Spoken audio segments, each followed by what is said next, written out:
Anakku, Allah Maha Pengampun bagi mereka yang sungguh-sungguh bertobat. Bukan saya yang menyakitimu, bukan pula doa buruk dari saya yang membuatmu seperti ini. Mungkin Allah hanya ingin mengingatkanmu agar kembali ke jalannya. Mari, kita berdoa bersama memohon ampunan kepadanya. Tanpa menunggu jawaban, Kiai Hamzah mengangkat tangannya dan mulai melantunkan doa dengan penuh khusyuk. Doa yang dipanjatkan oleh Kiai Hamzah terasa begitu menyejukkan hati. Suaranya lembut, namun penuh kekuatan yang meresap ke dalam sanubari setiap orang yang mendengarnya. Asep hanya bisa terisak pelan, mengikuti setiap lantunan doa yang dipanjatkan sang Kiai.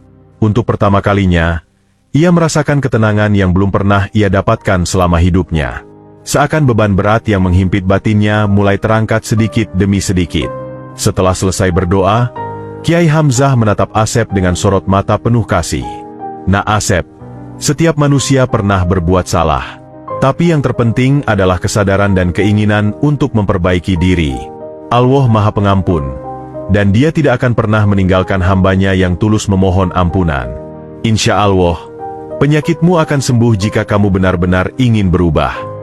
Asep mengangguk pelan. Rasa sakit di perutnya masih terasa, tetapi hatinya kini jauh lebih lapang. Ia menyadari bahwa kesombongan dan arogansi yang selama ini menguasainya telah mengaburkan pandangannya dari nilai-nilai kebaikan. Kini, hanya ada satu keinginan dalam hatinya, yaitu menjadi pribadi yang lebih baik dan menebus semua kesalahan yang pernah ia lakukan. Kiai, saya ingin berubah. Saya ingin menjadi manusia yang lebih baik. Tolong bimbing saya agar bisa menemukan jalan yang benar, ucap Asep dengan suara serak, namun penuh dengan ketulusan. Wati yang berada di sampingnya tersenyum haru melihat tekad suaminya. Ia tahu, Asep benar-benar ingin memperbaiki dirinya. Kiai Hamzah mengangguk perlahan. Alhamdulillah, Nak Asep. Saya akan membantu semampu saya. Tapi yang terpenting, kamu harus ikhlas dan sabar dalam menjalani prosesnya. Pengampunan Allah selalu terbuka bagi mereka yang mau bertobat. Setelah berkata demikian, Kiai Hamzah menyuruh Asep untuk mengambil air wudhu sebelum melaksanakan salat tobat bersama. Dengan bantuan Wati, Asep membersihkan diri dan mengambil air wudhu di sumur kecil yang terletak di samping rumah Kiai Hamzah. Tubuhnya yang lemah terasa menggigil saat air dingin menyentuh kulitnya. Namun, ia berusaha tetap tegak, mencoba menguatkan hatinya. Setelah itu, Asep dan Wati mengikuti Kiai Hamzah melaksanakan salat tobat dengan khusyuk. Usai salat, Kiai Hamzah kembali mengangkat tangannya, memanjatkan doa dengan tulus untuk kesembuhan Asep. Beliau juga mengajarkan beberapa zikir dan amalan yang dapat membantu menenangkan hati serta mendekatkan diri kepada Allah. Asep mendengarkan dengan seksama, menyerap setiap kata yang disampaikan oleh sang Kiai dengan penuh kesungguhan. Asep, mulai sekarang, perbaiki niatmu. Jalani pekerjaanmu dengan jujur dan adil. Jangan sampai kekuasaan yang diberikan kepadamu justru menjadi beban yang menjerumuskanmu dalam dosa. Jadikan pekerjaanmu sebagai ladang amal, bukan hanya untuk mencari penghidupan. Nasihat Kiai Hamzah dengan suara lembut tapi tegas. Asep mengangguk dengan mata yang mulai basah. Hatinya tersentuh oleh ketulusan sang Kiai.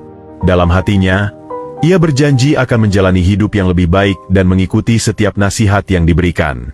Malam itu, Asep kembali ke rumah dengan perasaan lega meski perutnya masih terasa nyeri. Namun, kini ia memiliki harapan baru. Harapan bahwa suatu hari nanti, dirinya akan benar-benar sembuh dan menjadi manusia yang lebih baik. Sejak pertemuannya dengan Kiai Hamzah, hidup Asep perlahan mulai berubah. Setiap hari, ia mencoba mengamalkan nasihat yang diberikan oleh sang Kiai. Meskipun rasa sakit di perutnya belum sepenuhnya hilang, Asep merasa ada ketenangan yang mulai merasuki jiwanya. Ia menghabiskan waktunya dengan lebih banyak berdoa, berzikir, dan memohon ampun kepada Allah atas segala kesalahan yang telah ia perbuat. Tidak hanya itu, Asep mulai memperbaiki hubungannya dengan orang-orang di sekitarnya. Ia meminta maaf kepada rekan-rekannya di kantor atas sikap arogannya selama ini. Beberapa dari mereka terkejut melihat perubahan Asep yang mendadak, tapi tidak sedikit pula yang menyambutnya dengan tulus. Bahkan, Pak Rudi yang selama ini dianggapnya sebagai atasan yang membosankan justru menjadi salah satu pendukung terbesar dalam usahanya untuk berubah. Setiap minggu, Asep menyempatkan diri mengunjungi pondok pesantren Kiai Hamzah. Ia berguru bukan hanya tentang ilmu agama, tetapi juga tentang kehidupan. Kiai Hamzah mengajarkan kepadanya tentang pentingnya rendah hati, kejujuran, dan keadilan dalam menjalankan tugasnya sebagai seorang aparat penegak hukum.